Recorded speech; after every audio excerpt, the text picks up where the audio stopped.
Bonjour à tous, bonjour et bienvenue dans la 5ème de couve, le podcast de débat autour du manga.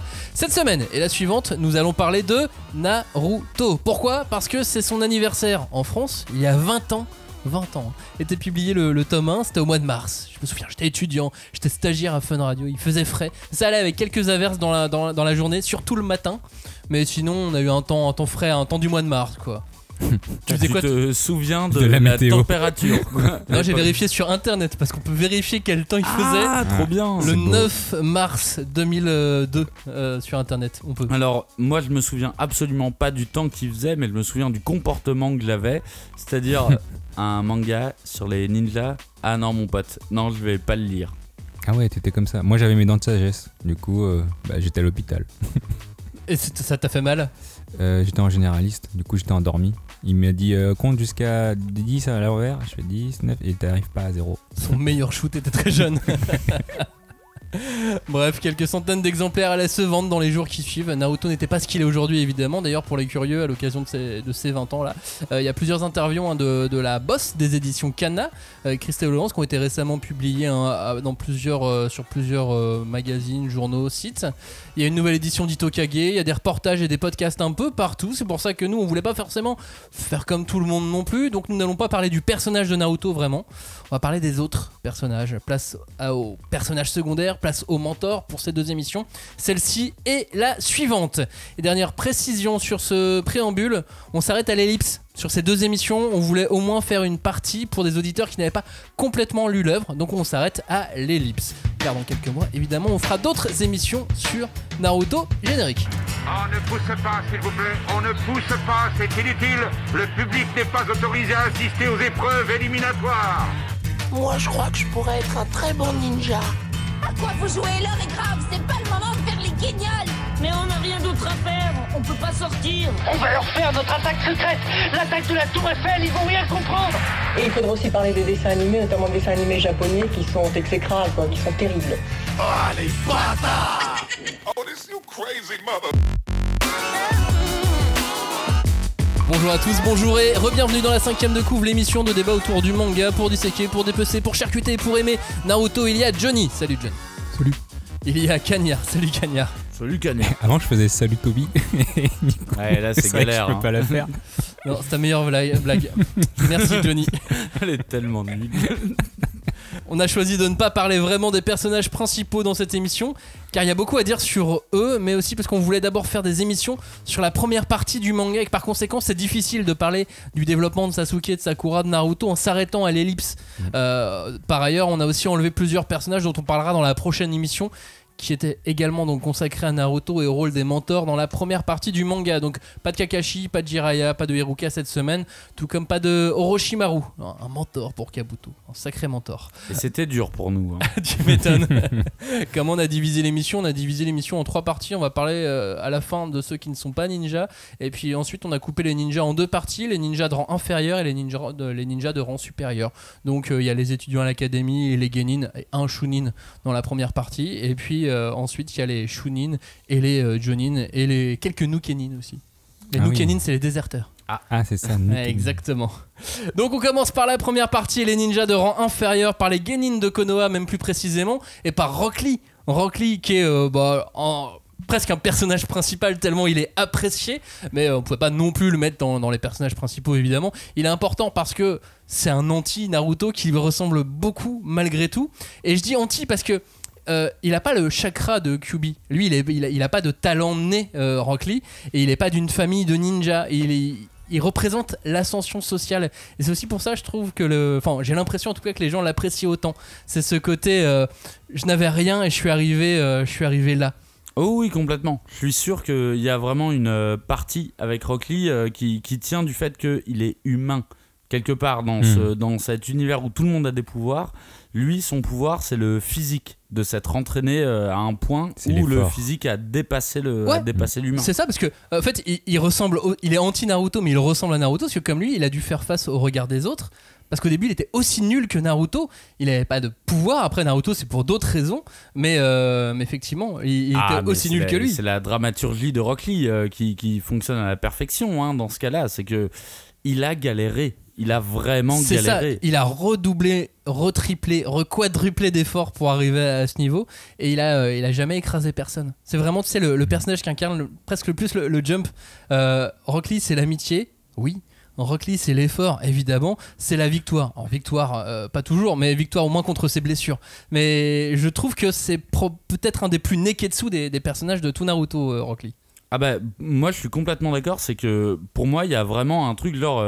Rock Lee est un personnage à part de Naruto, dans le sens où, quand tu vois apparaître les différents opposants de Naruto, Rock Lee, il a aucune haine contre Naruto.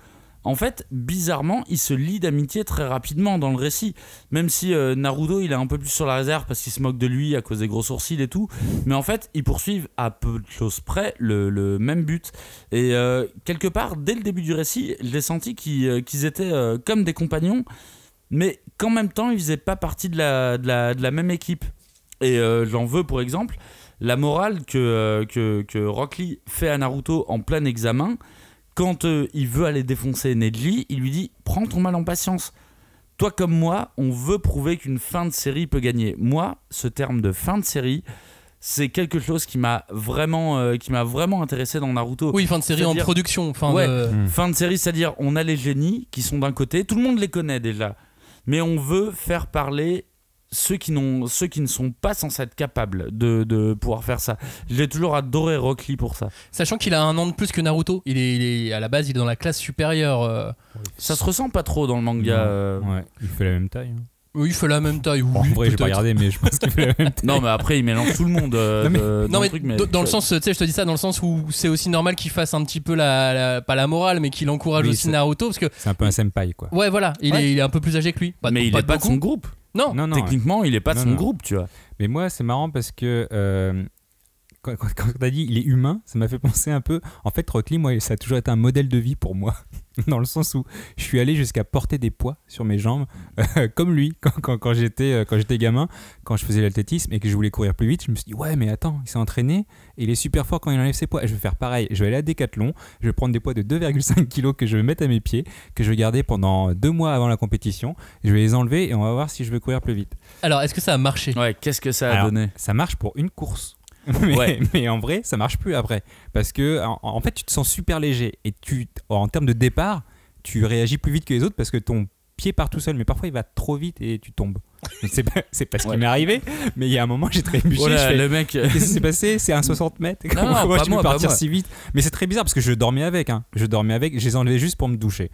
Donc, non, mais j'ai essayé comme lui. En tout cas, moi, je trouve que c'est quand même important, un personnage important. C'est vraiment un Naruto bis. Je pense pas que c'est un anti-Naruto parce qu'en gros, c'est lui qui prépare Naruto à entrer dans la cour des grands contre Neji, au final, le génie. Il est comme Naruto, c'est un maître de l'effort. Et c'est lui qui apprend à Naruto de la ténacité. Finalement. Oui, mais au début du manga, l'effort, c'est pas non plus ce qui caractérise le plus Naruto. C'est pour ça que c'est lui qui lui apprend. Oui, c'est vrai. Merde, c'est un mentor. Oh. Ah merde. On peut plus en parler, c'est fini. On en parlera la semaine prochaine. Non, Kanya, tu veux revenir sur Rock Lee encore ? Ouais, parce que je trouve que c'est assez marrant de voir à quel point Kishimoto adore le personnage de Rock Lee. Pour moi, c'est un exemple de tragédie. C'est-à-dire que on sait qu'il a souffert pendant la série à cause des flashbacks qu'on voit que voilà, il n'avait pas de pouvoir, donc il a dû s'entraîner de fou. Mais à partir du moment où on rencontre Rock Lee, si ce n'est les flashbacks, on ne sait pas trop, tu vois, ce qu'il a fait. Sauf que en fait, pendant toute la série, on voit que c'est un personnage qui galère. Il galère tout le temps. On a son passif qui est une chose, mais à partir du moment où tu le rencontres, il galère. Et il a des opposants tout le temps. Et tu sais quoi ? C'est le perso qui n'y arrive pas forcément. Contrairement à Naruto qui finit toujours par arriver à ses fins. C'est le héros. Mais Rock Lee, c'est le héros qui échoue pour moi. Et quelque part, il y a un côté hyper attachant à ce personnage. Genre, il échoue, l'histoire continue quand même, mais putain, ce personnage, je l'aime bien parce qu'il se donne à fond pour cette histoire. Mais il a je peux pas dire qu'il échoue tout le temps, tu vois. Et les victoires qu'il a contre les blessures, ça reste une victoire. Le fait qu'il se remette et qu'il revienne combattre contre Kimimaro, c'est une victoire pour moi. C'est un peu là le problème que j'ai avec Rock Lee, c'est-à-dire qu'au début de la série, j'ai trouvé que c'était le personnage le moins stylé qui devient le plus stylé très rapidement, vraiment très très rapidement, parce que à cause de son physique. on le trouve pas très stylé, sauf que très rapidement il a des scènes de bravoure qui sont très très cool, et le point culminant, disons, est son combat contre Gaara, où là voilà, il donne tout, et même son chef, Guy lui dit vas-y, Ouvre la porte. Pour moi c'est un déclenche les enfers, tu vois, vraiment. Et même là, ce n'est pas suffisant, tu vois, pour arriver à battre Gaara. Je trouve que d'un point de vue tragédie, c'est mortel. Le problème, c'est qu'une fois qu'il a donné toute cette puissance, moi j'ai toujours eu un problème avec ce perso derrière, c'est que pour moi Kishimoto, il avait déjà donné tout ce qui était possible avec ce perso d'un point de vue tragédie. Du coup, quand il revient après, j'ai toujours eu l'impression d'un truc un peu forcé, tu vois. J'ai un peu l'impression il est monté trop haut, trop vite avec ce perso, et que du coup, je suis pas en train de dire que c'est pas bien ce qui arrive à Guy après, mais juste il y a un côté genre tu n'arriveras plus à me redonner le même sentiment, la même vibration que quand t'es arrivé au début de la série, quoi. Ouais.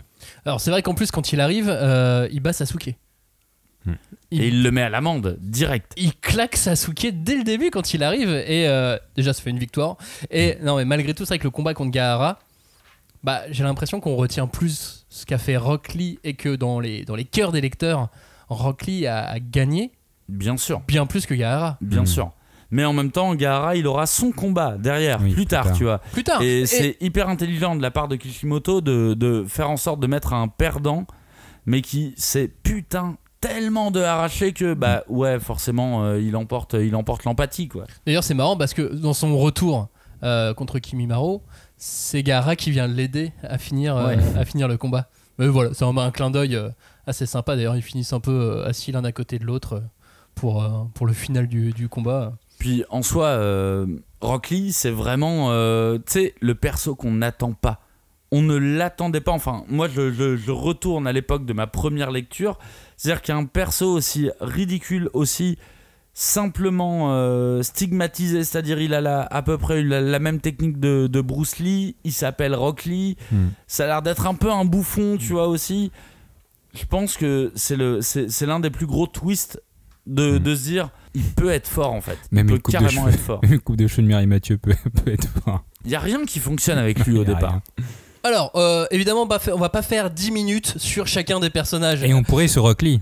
Là, oui, on vient de faire 10 minutes sur Rock Lee, justement, Johnny. Je pensais qu'on allait continuer. Non, justement, on va s'arrêter sur Rock Lee, on va changer de personnage. On vous remet pas en contexte Naruto. Normalement, si vous écoutez cette émission, vous savez à peu près de quoi il s'agit. On espère.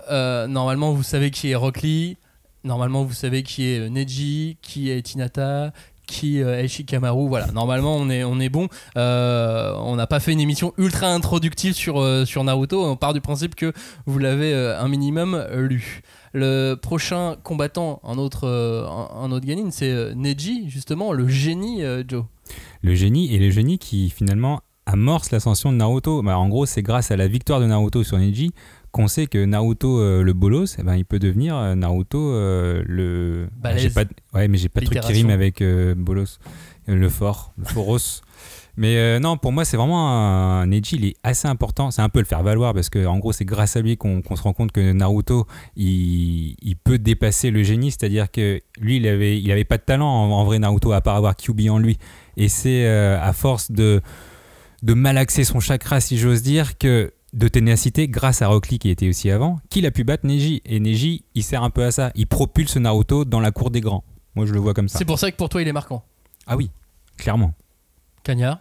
Alors, moi, ce que j'adore dans le cas de Neji, c'est que je le vois vraiment comme un reflet de Naruto. C'est-à-dire que pour moi, il lui ressemble beaucoup.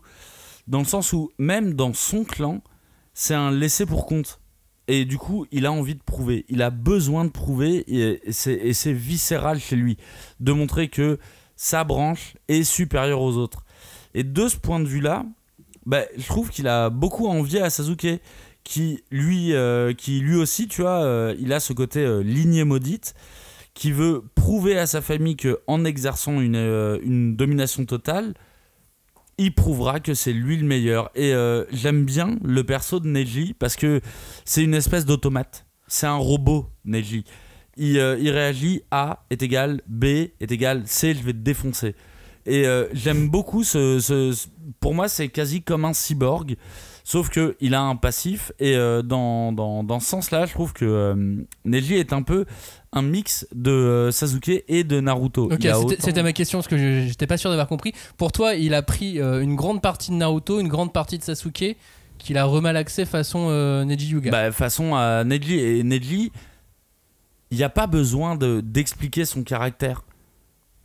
Neji, c'est prouvé par ses actes et par la manière dont il interagit avec chacun des persos. Ça veut pas dire qu'il est perso, parce qu'il y a plein de moments où il vole au secours d'autres personnages. En même temps, il peut être hyper hardcore, comme on le voit avec Hinata. Et c'est un personnage qui est ambigu, et je le trouve hyper intéressant dans ce concept de c'est un robot. Pour moi, c'est une sorte de robot implacable. Oui, mais tu peux pas dire que c'est un laissé pour compte. Là, en gros, c'est parce que Neji, il a une histoire. Il fait partie de la branche secondaire, la Bunke. Parce que dans le clan Hyuga, on en parlera tout à l'heure, mais dans le clan Hyuga, t'as 2 branches. T'as la branche principale, qui est la Soke, et la branche secondaire, qui est la Bunke. Et en gros, la branche principale, elle dirige, et la branche secondaire sert à protéger. Donc, en gros, il est né au mauvais endroit, dans le sens où c'est un génie, mais il sert qu'à protéger la branche principale. Donc c'est pas lui qui va diriger le clan. Mais donc, c'est en ça que je dis qu'il subit. Ouais, mais c'est pas un laissé pour compte. Il a pas eu de chance dans le sens où il est né dans la mauvaise branche. Il a plus de capacité que Hinata, mais on l'a mis de côté. On l'a mis de côté parce qu'il avait pas le bon nom. On l'a mis de côté, il pourra pas diriger, mais il pourra faire ouais, mais j'avoue que pour moi, il a vraiment un côté un peu de on ne me reconnaît pas à ma juste valeur. Ouais, mais c'est valeur, surtout sa famille. En gros, c'est son père qui dit ça parce que lui, il est génie. Pourquoi il dirigerait pas la famille? Mais c'est son père qui reporte ça. Alors que lui, ça se trouve, il s'en fout. Et aucun de vous ne l'a dit, mais c'est aussi le mec qu'on n'aime pas. Dans la bande de tous ceux du début qu'on voit arriver dans les 11 de Konoha, c'est le mec qu'on n'aime pas aussi, Neji. Je veux dire, il est marquant aussi pour ça. C'est le mec qui est pas sympa. Je sais pas, moi je l'ai bien aimé dès le début. C'est un peu le Shoto du début de My Hero Academia. Non mais j'ai beaucoup de parallèles à faire avec My Hero. Oui, mais alors c'est dans l'autre sens, effectivement. C'est plus My Hero qui s'est emparé de Naruto. C'est vrai. Pour revenir sur le clan Hyuga, il y a aussi un autre truc qui est marquant avec ce clan, c'est le Byakugan. C'est l'autre dojutsu important. Il y a le Sharingan, il y a le Byakugan, et c'est important dans la série, ces dojutsu. C'est important parce que c'est un élément clé des combats. C'est mystérieux, c'est étrange, l'art des pupilles. Ouais. Et en plus, dans une famille Hyuga où tu vois que la vie elle est pas très facile, ça a pas l'air d'être si sympa, même dans la branche principale de naître dans les Hyuga. Et en plus, c'est un clan super important dans le village. Ouais, et qui est fermé, hein. C'est un clan qui est en autarcie. C'est le plus ancien, comme le clan Uchiwa a été décimé, en vrai c'est le seul le plus ancien qui reste. C'est ça, après il y a le clan de Tsunade qui est encore un autre. Ouais, elle est toute seule. Elle est toute seule maintenant, c'est vrai. Et puis il reste Hinata dans le clan Hyuga, elle a gagné la loterie, ça sera la petite amie de Naruto. Ouais. Mais putain, quelle loterie de merde, quoi. Mais pourquoi en même temps, mais regarde comment elle est discrète, elle est timide, elle est écrasée par la famille. Sans le rôle de la petite amie, elle serait aussi marquante que Tenten, quoi. Eh ben non, figure-toi, parce que on va parler plus tard de Ichiraku Ramen. Eh ben, elle fait partie des 3 plus gros mangeurs de nouilles de l'histoire du restaurant, sachant que c'est elle la première. Donc en vrai, elle a sa photo derrière le restaurant, donc non, on ne l'aurait jamais oubliée si elle n'était pas la petite amie, parce qu'elle a mangé le plus de nouilles que tout le monde. Je veux bien qu'on soit clair à ce sujet, donc elle est importante dans Naruto parce que c'est la 3e plus grande mangeuse de ramen. J'adore les ramen, et donc oui. Alors, je vais peut-être rajouter une ligne à l'importance Johnny. de Hinata, de dire que c'est... En fait, moi, le truc qui m'a toujours le plus déçu avec Hinata, c'était un peu le background, parce que le background qu'on apprend de Hinata, en fait, vient de Neji. Mais du coup, on ne connaît pas vraiment son background, si ce n'est à travers son affrontement avec Neji. Par contre, je trouve que c'est un perso qui est très cool, parce que tu ne vois pas forcément son avancée en se disant « mais je peux être forte » et compagnie. Tu le vois vraiment par flashback. Mais putain, elle le devient. Ouais, après, mais pas avant l'ellipse. Comment ça? Non, avant l'ellipse, on n'a rien du tout sur son background. À part à travers Neji, comme tu as dit, mais tu vois pas. Oui, à travers Neji, mais déjà au niveau de ce combat-là, elle y va. Et alors, effectivement, pardon, je me suis mal exprimé. On ne sait pas pourquoi elle veut devenir forte, mais par contre, elle devient forte. Elle résiste à Neji. Elle lui résiste dans tous les cas. Ah, juste sur ce combat en l'occurrence contre son cousin. Oui, elle lui résiste, effectivement. Ah, je trouve que c'est l'un des... En fait, pour moi, il y a 2 combats à Hinata. Il y a contre Pain beaucoup plus tard, mais il y a ce premier combat qui est hyper important, dans le sens où, même si techniquement, c'est Neji la victime de l'histoire des Hyuga, bah, elle n'est pas en mode genre, oui, bah, il a raison de réfléchir comme ça. Elle est vraiment dans un délire de... Je dois avancer, j'ai été inspiré par Naruto, ce mec dit toujours ce qu'il pense, je vais de l'avant, et je trouve que limite c'est le plus beau côté que j'aime de Hinata, c'est qu'elle a aucune raison d'être beaucoup plus battante que les autres, si ce n'est de j'ai envie de prouver au reste du monde que je vaux quelque chose, ce qui correspond à Naruto en soi. On reste sur cette magnifique déclaration d'amour pour Hinata. C'est beau. Et avant de continuer sur les autres Genin de Konoha, je voulais qu'on fasse un arrêt sur un personnage. C'est vrai qu'il apparaît pas beaucoup. Mais je voulais juste qu'on en parle un instant, parce que je trouve que ce personnage est important. D'ailleurs, on connaît pas forcément son nom, sans avoir... déjà, on connaît pas son nom de famille, ça c'est sûr. Mais sans avoir effectivement les guides. Non, mais déjà, comment... Oui, parce qu'ils le disent pas. Donc c'est le guidebook qui t'a donné le nom. Oui, évidemment. Ça s'appelle Les Liens. C'est sorti il y a quelques années aussi. Il s'appelle Tobio, ce personnage. Tobio, c'est, je crois, le personnage secondaire le plus important de tout Naruto. Et je comprends pas bien que si peu de personnes n'aient retenu son nom. Alors effectivement, on le dit pas, mais ça se recherche. Aujourd'hui, il y a Internet, ça se recherche. On aurait pu le rechercher. Évidemment. Et sans lui, pas de scène culte, pas de mec horrifié sur les réseaux sociaux plusieurs années plus tard, pas de fantasme, rien. Il aurait mérité d'aller beaucoup plus loin dans l'histoire. Il aurait mérité d'être dans le tournoi. Mais c'est vrai, Tobio. C'est vrai que t'as raison, parce que sans lui, il n'y a aucune fanfiction Naruto Sasuke. Parce que qui est Tobio ? C'est le mec qui, en se retournant, pousse Naruto, qui tombe sur Sasuke, et c'est là que s'opère le premier baiser. En plus, il y a vraiment une casse sur lui. Hein. On voit sa tête et tout qui se retourne avec ça. Oups. Pardon. Et il a pas l'air méchant du tout, hein. Il a pas l'air de vouloir nuire, tu vois, à qui que ce soit. Là, mais c'est drôle que l'autre. C'est un accident. D'ailleurs, il est dans les 2 premiers rangs, donc en plus, tu peux te dire que c'est un bon élève.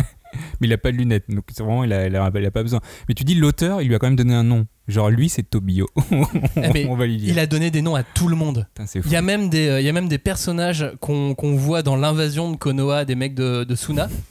Tu sais, c'est quand ils trouvent le corps de Rasa. Ouais. Et ben, les mecs sont nommés. On dirait à la fin du cinéma, tu sais, première personne apparue. Mais voilà. c'est ça. Mais il y a des mecs de Suna, il y a des jeunines de Suna, donc qu'on voit pas, tu vois. Mais ils ont des noms. Kishimoto, il les a nommés, quoi. Ah, Tobio, du coup. Tobio, voilà. Retenez le nom. Cœur. Tobio, c'est celui qui pousse Naruto sur Sasuke, et c'est grâce à lui que s'opère ce premier baiser. La suite avec l'équipe Asuma. Revenons à quelque chose d'un peu plus sérieux maintenant. L'équipe Asuma et Cagnard qui, toi, t'as marqué pour plein de raisons. Ouais, parce que l'équipe de Azuma, au final, j'ai toujours trouvé que c'était un peu le reflet de l'équipe 7, de l'équipe de Naruto et compagnie. Pour moi, ils ont un côté où c'est un petit peu les losers, mais par contre, ils ont pas la motivation du groupe de Naruto, tu vois. Alors, je vais détailler les 3 membres de l'équipe. Ouais, ce que j'allais dire. Qui sont ces 3 Bon, alors, on a Shikamaru, qui, pour moi, c'est l'anti-Naruto. Et c'est en même temps la plus grande progression que je vois dans la première partie de Naruto. Son premier combat, là je l'ai revu pendant le week-end, et en fait je me dis, ouais, c'est normal que je l'ai pas remarqué à l'époque, parce que c'est un combat qui est à la limite du comique, quoi. Mais en fait, dès le deuxième combat, on commence à comprendre, et surtout à prendre conscience de l'envergure et des possibilités du pouvoir du personnage.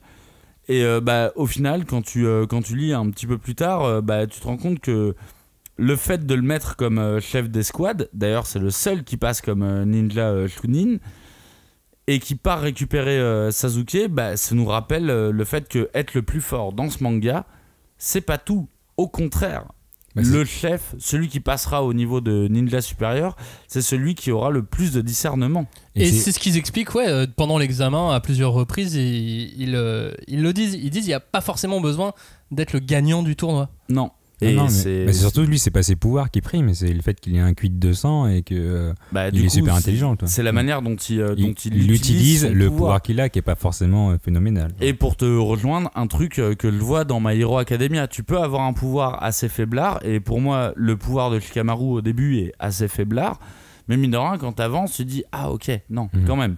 ce pouvoir bien utilisé avec un bon cerveau, bah, ça peut devenir vraiment très très utile, quoi. C'est vrai que le pouvoir de l'ombre, il est aussi dans My Hero Academia. Intéressant, il y a beaucoup de parallèles. Deuxième membre de l'équipe, c'est Shoji. Bah, Shoji, alors, c'est le perso qu'on prend un peu comme, tu sais, c'est le mec qui va être rigolo parce qu'il est gros. Du coup, moi de base, j'étais pas très genre oui, ok, il est gros, mais et il veut toujours manger, très bien, mais quelle est son utilité ? Eh ben, je trouve que quelque part, il a quelque chose un petit peu de Naruto dans le sens où personne n'attend rien de lui. Et au moment où au final ils partent chercher Sasuke ou ils partent sauver Sasuke, bah, je me suis demandé mais à quoi il sert dans l'équipe ce gars-là, si ce n'est d'être le pote de Shikamaru, tu vois. Je me suis dit il veut vraiment faire croquer les copains, tu vois, parce que je ne vois pas son utilité. Et en fait, c'est là que tu vois, encore une fois, je trouve que Kishimoto a son don pour faire ça, c'est que bah, il va avoir son combat. Et il va démontrer sa puissance, que même un ninja qui est un petit peu gros, bah en fait, il a son utilité aussi dans une stratégie, et dans une stratégie l'idée par Shikamaru et compagnie. Et je trouve que c'est hyper beau, tu vois, de dire que même ce personnage qui a un intermède comique en soi, bah, il a vraiment son utilité, quoi. Après, son poids, c'est aussi mis en relation très rapidement avec sa famille, donc sa génétique, pouvoir, et les pouvoirs qu'il développe dans la famille. Ouais. Bah, même ça. Et ça me dérange un peu parce que en soi, son pouvoir, quand il est à son paroxysme, mais en fait, il devient maigre. Et du coup, tu te dis, c'est-à-dire que pour être super fort, tu deviens maigre. C'est ça qui m'a un peu dérangé. Non, parce pourquoi ils l'ont pas laissé gros ? Non, ce qu'on t'explique, il était obligé de brûler tes calories. Il brûle sa graisse. Oui, mais ça veut dire qu'en gros, pour être fort, t'es obligé. Tu brûles tes calories. Dans sa famille, ouais. Mais du coup, il y a un petit message derrière qui, pour moi. Alors, c'est pas pour être fort, c'est pour développer cette technique. Oui. Tu dois développer, tu dois brûler tes calories et compagnie. Mais c'est pas juste si t'es maigre, c'est bon, tu vas réussir à la sortir. La technique. Et bizarrement, il y a parce que justement, il aurait pas pu la sortir en étant maigre. Oui. Mais il a aussi bouffé. Et c'est la tradition de sa famille. Et il y a un message aussi, prendre la drogue pour activer tes pilules. Et ouais, ça, je me souviens que ça m'avait fait bizarre ça, à l'époque. Et bizarrement, dans My Hero Academia, il y a Fat Gum qui brûle ses calories pour devenir super fort. Passons. Bon, allez, on va arrêter avec My Hero Academia. C'est la fin, tu parlais du combat de Shoji, de son combat dans la première partie de Naruto. C'est contre un des membres du quartet du son, Jirobo. Et le quartet du son, je trouve qu'ils ont vraiment été créés. Alors, ils sont bien. Ils sont sympas, ils ont des pouvoirs vraiment cool, mais j'ai l'impression qu'ils ont été créés dans le but juste de faire des adversaires adéquats à Shikamaru, ouais. À Shoji, à Neji, à Kiba. C'est juste qu'ils sont là pour mettre de la tension, mais pour révéler les pouvoirs de ces quatre-là, quoi. C'est des punching balls. Hein. Ouais, vraiment. C'est des punching balls possédant les attributs qui serviront au pouvoir des héros du moment. On les a mis à un niveau bien haut. En plus, ils ont le sceau de Orochimaru. Mais ils sont vraiment là en opposition de ces quatre-là. Ils ont vraiment été créés pour ça, quoi. Ouais, on est bien d'accord qu'en plus sur le saut de Shikamaru, le saut de Orochimaru, tu le sens pas trop sur eux, tu vois. Tu sens pas trop. Oh bah si, quand ils se transforment et tout, Sakone et Ukon, quand ils se transforment, ils ont vraiment une. Oui, ils sont plus forts que normal. C'est juste que c'est vrai que moi j'ai toujours eu un truc de je ne vois pas la marque en eux, si ce n'est qu'ils se transforment en monstres. Ah bah oui, ils se transforment, quoi. Bah, ils ont des petits traits noirs qui vont partout sur le corps. Bien sûr, mais au-delà de ça, je n'ai jamais vu en quoi c'était un attribut de fou. Bah ça leur donne plus de puissance, ça veut dire que c'est juste plus de puissance pour les mêmes techniques. Ouais, c'est ça. Et qu'il y a certaines techniques que tu ne peux pas déployer sans le saut.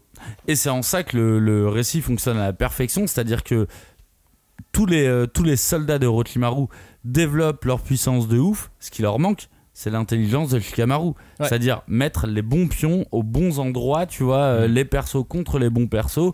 Et là-dessus, Shikamaru, il est trop fort, quoi. Et tu remarques que Kishimoto, il a donc créé un quartet du son pour affronter Shoji, Shikamaru, Neji et Kiba. Mais il a prévu personne pour Tenten, pour Shino ou pour Ino. Moi, je les appelle le trio des oubliés de la première partie. Ouais. La pauvre Tenten. C'est un peu le problème dans ce trio, c'est que pour moi j'ai un petit souci scénaristique avec Ino, tu vois.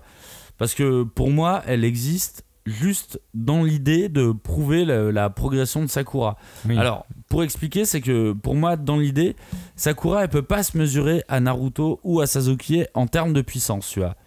Donc du coup, j'ai l'impression que Kishimoto, il a un peu créé un personnage pour la confronter, et pour la mettre face à ses peurs, à ses doutes et compagnie, et pour nous donner une indication de puissance en fait sur le niveau de Sakura, parce que en soi, j'avais un peu l'impression que Sakura ne pouvait affronter personne d'autre, et c'est pas du tout dans l'idée Sakura est trop nul. Au contraire, je trouve que c'est une des très belles séquences de l'examen, mais j'ai l'impression qu'il n'y avait pas moyen qu'elle puisse passer un gap, si ce n'est de lui mettre un autre personnage féminin qui avait à peu près les mêmes attributs qu'elle, avec une technique différente, tu vois. Même si Sakura, pour moi, au début, elle a aucune technique. Elle a zéro technique. Elle a aucune technique spéciale. Et du coup, manque de peau, pour moi, c'est un peu Ino, c'est un peu une quantité négligeable, parce que on la suit jusqu'à ce stade-là avec Sakura, et c'est un très très beau combat. Vraiment, je l'aime beaucoup. Mais derrière, on perd un peu le scénario de Ino, quoi. On l'oublie. Elle est encore là, hein.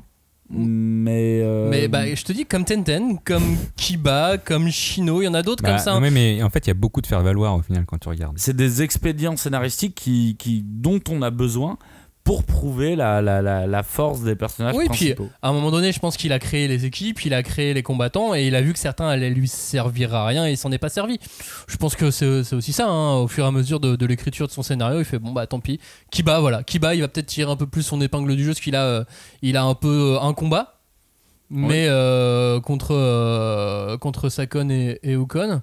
Puis c'est un pote de Naruto avec qui il a fait les 400 coups, c'est comme ça, il construit l'école, la classe, machin, mais voilà, mais Kiba, il a sa victoire. Il a sa victoire. Il a sa victoire, et elle est belle, sa victoire. Il s'enfuit, il gagne pas vraiment en plus. Le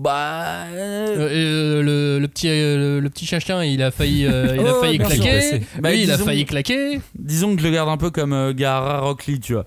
Pour moi, oui, c'est lui qui gagne. Évidemment. Donc voilà, pour les autres, j'ai pas grand chose à dire sur Tenten et Shino.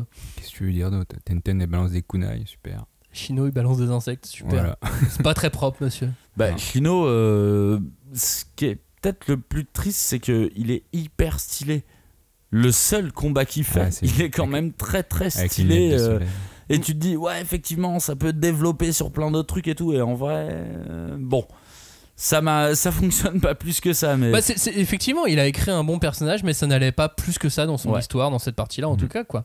Puis après, il y a les petits, il y a Konohamaru qui est construit vraiment en reflet de Naruto, et il en devient presque aussi touchant que Naruto par moment. C'est un môme tête à claque, encore pire que Naruto, mais partage avec lui ce regard étrange qu'ont les autres à son égard. Tout le village regarde bizarrement Konohamaru, et comme il regardait bizarrement Naruto, pas pour les mêmes raisons, mais ils ont ce regard qui est posé sur lui, et c'est pour ça qu'ils s'entendent aussi bien, et que Naruto devient un mentor. On pourra peut-être en parler dans la prochaine émission.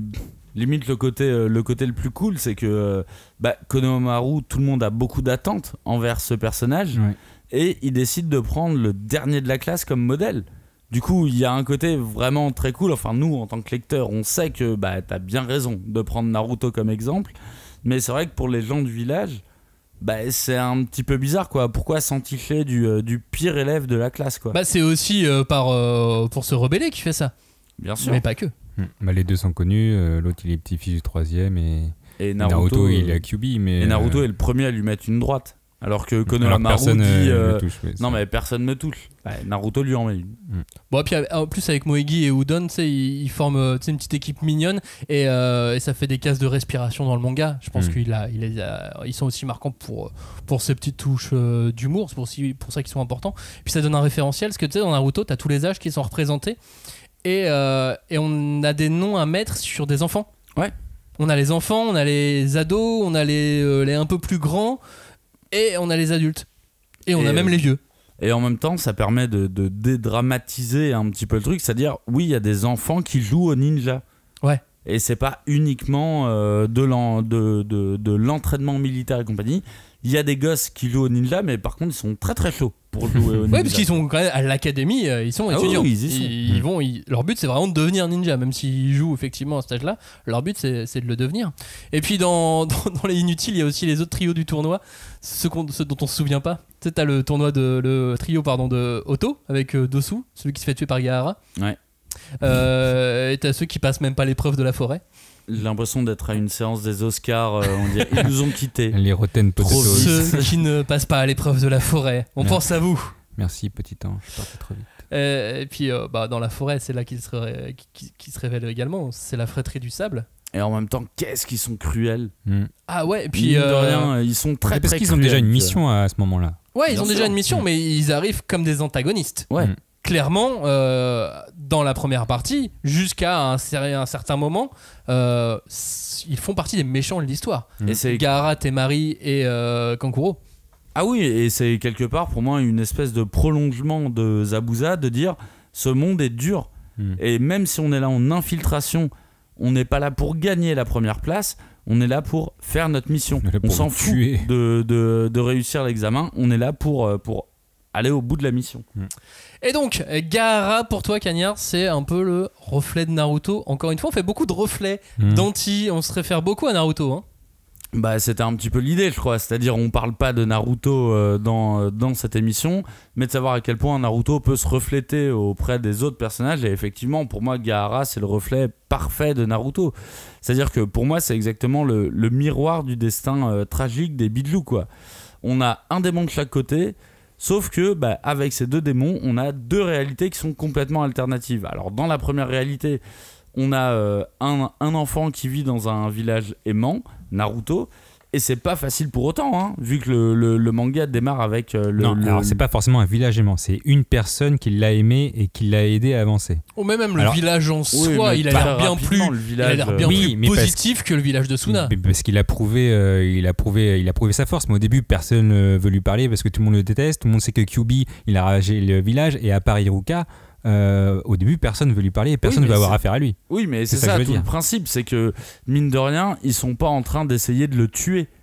Ce qui est la grosse différence avec le village du mais sable. Ils essayent de l'écarter en le laissant en dehors de la société. Oui, en le laissant. Mais du coup, pour moi, il y a vraiment deux trucs différents. C'est-à-dire, on a un village, on a le village de Konoha qui, pour moi, est plutôt un village aimant de ce que je lis. Et pourtant, ça a pas été facile pour Naruto. Et de l'autre côté, tu as une réalité alternative où à quoi ressemblerait Naruto dans un village détestable. Et là, c'est Gaara. Et Gaara, c'est un personnage qui est devenu fou à cause de ce que le village lui a fait endurer, quoi. Et son père, quoi. Oui. Son père, le village. Et je trouve qu'il y a vraiment un truc, il y a un reflet qui est vachement représenté dans l'affrontement entre Naruto et Gaara. C'est-à-dire que moi, j'adore cet affrontement de Gaara et Naruto, où tu as vraiment un affrontement qui se conclut par Gaara qui hurle, qui veut rester seul, et Naruto qui est en train de chialer pour devenir son ami et qui lui dit mais attends, on peut devenir amis. Et Gaara hurle en mode genre, laisse-moi tout seul. Non, je veux rester tout seul. Ça, pour moi, c'est hyper symbolique de ce qu'ils ont chacun vécu. Et encore une fois, je dis pas que ce que Naruto a vécu était simple, mais t'as vraiment un miroir. Et d'ailleurs, cette scène, elle est composée par une espèce de sabre qui est entre deux et où chacun voit le reflet de l'autre. Si ça, c'est pas de la symbolique de on est la même personne, on a vécu à peu près la même chose. Et c'est à la fin de ce combat qu'il arrête d'être l'antagoniste de Naruto. On le sait pas encore quand on lit, mais ça marque la fin de l'antagonisme du village du sable avec Konoha. C'est le génie de la création du personnage de Gaara. C'est-à-dire quand tu le vois arriver, tu te dis de base, Gaara, ça va être l'antagoniste de Sasuke. Pas du tout. D'ailleurs, en fait. On attend avec impatience on nous fait languir pendant plusieurs pages le combat Gaara-Sasuke. Bien sûr. Mais même Orochimaru, il attend que ça. Tout le monde attend que ça. Ouais. Tout le monde veut le arrive voir. pas. Alors que le combat, mine de rien, le combat qu'il y a, c'est entre les deux Bidlou. Et ça me paraît super logique en soi. Tu vois, que ça soit deux Bidlou qui n'ont pas eu la même vie, mais qui s'affrontent sur ces termes de « moi, j'ai vécu une vie de merde ». Ouais, mais est-ce que tu peux être encore un petit peu ouvert ? Enfin, moi, j'adore cette séquence. D'ailleurs, tout n'est pas expliqué à ce moment-là au niveau des bijoux, des Jinchuriki, etc. Tout n'est pas très clair à ce moment-là du manga. Ouais, vas-y. Ah pardon, je croyais que vas-y. Non, je croyais que t'avais fini. Mais moi, le Gaara Leave Me Alone, en fait, ça m'a un peu saoulé parce que en gros, t'arrives vraiment, c'est le paroxysme du combat et il est méga charismatique. Par contre, à la fin du combat, pour moi, c'est fini, quoi. Il y a plus de Gaara. Il est devenu. Il s'effondre. Ah ouais, mais c'est triste parce tout que ce en quoi on lui a fait croire s'effondre. Il n'est pas le plus fort. et il reviendra plus jamais dans le manga comme il était avant. Oui, quoi. mais c'est la règle. À partir du moment où un antagoniste passe côté des gentils, Non, c'est pas il vrai. perd 75% de sa puissance. moi, je suis c'est pas vrai. Ah, si, c'est c'est pas la parce que règle. tu deviens gentil que tu perds tout ton charisme. Bah, c'est une faut pas règle du déconner. manga, Non, mais pardon. en fait, à partir de ce combat, on lui a fait comprendre qu'il avait tort. Regarde Malgré Vegeta. ce qu'il a vécu. Ah, Vegeta, vous dites pas ça. Bah, bien sûr que si. Mais non, il a pas C'est perdu son Vegeta qui a charisme. Il créé est toujours cette règle. méchant, il est toujours du charisme. Bah ouais, il est toujours en dessous de Sangoku. Sauf dans Dragon Ball Super, ça je peux pas dire. Mais en vrai, il est toujours en dessous de Sangoku. Bah, pour moi, à la Et fin de son pire, combat, il a une moustache. Et forcément, À partir du moment où t'as une moustache, t'as perdu. Hein. t'as clairement perdu. Si tu ne l'avais pas à la base, Baran, si tu m'écoutes, Paran dans Dragon Quest évidemment. Il y a aussi un truc qu'on oublie chez Gaara, c'est le chara design et les pouvoirs des personnages. De toute façon, dans tout Naruto, les chara design et les pouvoirs des personnages, c'est des éléments clés. Et là, en l'occurrence chez Gaara, c'est particulièrement réussi avec son look émo du sable, Ah putain, c'était un niveau, mystérieux. Là, Avec t'as tous les ingrédients pour Avec son kanji surtout à de l'époque l'amour, et là. tout. Bah, c'est ouais. le premier kanji Ouais. que j'ai appris, c'était l'amour. Et du coup, ça m'a fait un peu mal d'apprendre ce kanji-là Et maintenant que je le sais. et le bouchon. Moi je sais pas, j'ai toujours fait une Sa fixette. gourde, c'est une sur gourde, le ok, il y a du bouchon. sable dedans. Non mais la gourde ok, mais le bouchon, je Ah. sais pas, j'ai toujours trouvé que c'était... C'est un bouchon de liège. Bah je je crois. sais pas, parce Ah, que si, je parfois crois. je me suis dit que c'était peut-être un bouchon de sable, tu vois. Non, et c'est un que bouchon de il- liège parce que le sable, il pousse le bouchon. Bah il contrôle le sable, pas le liège. Bah, autant et que donc, le c'est sable. pour ça que le sable qui est à l'intérieur pousse le bouchon. Oui mais quand il le ramène du coup. C'est le sable qui Quand le il ramène. va- ferme c'est la jarre. c'est les Est-ce grains que de le sable qui prennent le. Et est-ce que le sable peut pousser le bouchon un peu trop loin? Je pense. Mais va pas trop loin, Maurice. Gara. Moi, j'ai jamais voulu appeler ça une gourde. C'est beaucoup trop gros pour être une gourde. T'appelles ça comment? C'est Une jarre. C'est une Ah, jarre. une jarre. Mais je te rassure, hein, je crois que le mot en japonais ou globalement les gens disent gourde, hein, comme vous. Ah, une Mais, jarre. Non, ça se tient, une jarre. Mais Ouais, une puis- gourde, ça peut pas être aussi gros. Mais t'as complètement raison dans le sens du graphisme et tout, c'est que tu te concentres bêtement sur sa jarre. Moi je l'ai toujours dit jarre pour le coup. Et en fait, plus t'avances et plus tu te rends compte que non, il y a le sable, il est pas uniquement dans la jarre. Le sable, c'est Oui, il est son sur son armure. corps, il est sur tu son vois. corps, ouais. Non mais voilà, tout était super bien créé chez Gaara. De toute façon, la moitié, les trois quarts des personnages sont vraiment bien créés en termes de chara design et le rapport avec leur pouvoir et leur histoire. Tout est tellement cohérent, même chez les personnages secondaires, et c'est pas toujours le cas dans le manga. C'est pour ça que c'est important, et même s'il y a d'autres oubliés comme Temari. Finalement, Joe Temari, Temari, elle sert vraiment à rien. Enfin, on a voulu mettre dans la une première femme, partie, bah oui, si, voilà, elle ouais. est là. C'est la fille qui va équilibrer la fratrie. Mais pour moi, sa seule contribution, c'est vraiment dans le monde réel, dans le monde du cosplay. Genre, grâce à elle, on a découvert que les barésilles pouvaient faire un super vêtement pour le cosplay. Ouais, je suis pas sûr qu'on ait attendu. Je suis sûr qu'avant elle, il y avait moins de barésilles dans les cosplays. Je vais faire une étude et je reviendrai. Bon, Bah écoute, on attend l'étude, les photos. Ouais. Temari, elle a photo. quand même cette phase hyper cool. On voit pas son combat et juste, tu sais, elle. Avec son éventail géant. Ouais, en fait, elle a défoncé Ouais. un perso. T'as plein d'armes autour d'elle, tu vois, et juste elle est là. Bah alors, c'est tout. C'est. Ouais, moi je Mais la c'était trouve pas contre stylée quand Tentem même. Et elle sauve C'est Shikamaru, Tenten, je hein. crois, ouais. Et elle sauve Shikamaru. Ah mais elle se marie pas avec. Je crois pas, je pense pas, puisque moi j'ai lu que jusqu'à l'ellipse, Ah donc je oui, peux pas te oui, dire, c'est tu vrai, vois. c'est vrai. Tu sais, c'est le concept de cette Et émission. dans un monde parallèle. Et le troisième larron, Kankuro, du style rien Non, du alors les tatouages, là, style. c'est pas du style. Bah si, il a du style Kankuro. Non, il fait pitié. Puis son pouvoir, il est curieux, c'est dans le contexte shonen de baston, la marionnette. Ah non, c'est ça faisait stylé. peur, ça rappelait Chucky. Moi, je l'aimais pas du tout. Kankuro, c'était vraiment pas mon Ouais, ça pote. c'est juste parce que toi t'as été une petite Ah non, nature, mais ouais. dans l'ensemble, il a Non. du style quand même, Ah, Kaviar. moi je l'ai trouvé tellement stylé Ah non, dès le il est début. pas stylé. Limite, j'étais déçu quand j'ai appris qu'il se servait d'une marionnette. Tu vois, j'étais là, ah non, Enfin, il y a vraiment un truc sur son style. Alors, limite, en fait, c'est un perso que j'ai trouvé très stylé et qui a dégringolé au fur et à mesure. Tu vois, genre Gaara le traite de gros et je suis là, bon, il est pas gros, ça va, tu vois. Sinon, on est tous un peu dans la merde, tu vois. Mais Gaara, Et que- il a aucun respect pour lui. Et il a aucun respect Bah, pour en lui. même du tout. temps, moi, je regarde sa gueule, j'ai pas de respect pour lui. Mais hein. Gaara, il a aucun respect pour. Personne. Pour Au personne. début, en tout cas, tu vois, même ses collègues, ils l'appellent grand frère, tout ça marche pas du tout. Non, mais T'es pas de ma famille. Le Il mentor de précise Kankuro. bien, hein. Le mentor de Kankuro, lui, il est bien. Mais on le verra plus tard. Ah là, hein. moi, Kankuro, j'aime beaucoup. J'aime beaucoup son chara design. Eh bien, passons, t'as raison, Joe, passons au ninja de rang supérieur. On a fait 40 minutes sur les gamins. Oula, merde. Donc maintenant, on peut enchaîner sur les adultes. Évidemment, le rôle des principaux ninjas de rang supérieur dans Naruto, c'est de transmettre. d'avoir donc ce rôle de mentor. Et comme on en parle dans la prochaine émission, ça c'est une partie qu'on va un peu scalper. Mais vous allez voir, il y a d'autres personnages adultes qui sont pas forcément des mentors, même s'ils peuvent l'être également. C'est peut-être le cas de Zabuza, Cagnard. Bah, pour moi, Zabuza, c'est vraiment un reflet parfait de Naruto et qui arrive très très tôt dans le récit. C'est-à-dire que quand t'arrives... C'est encore un reflet parfait de Naruto.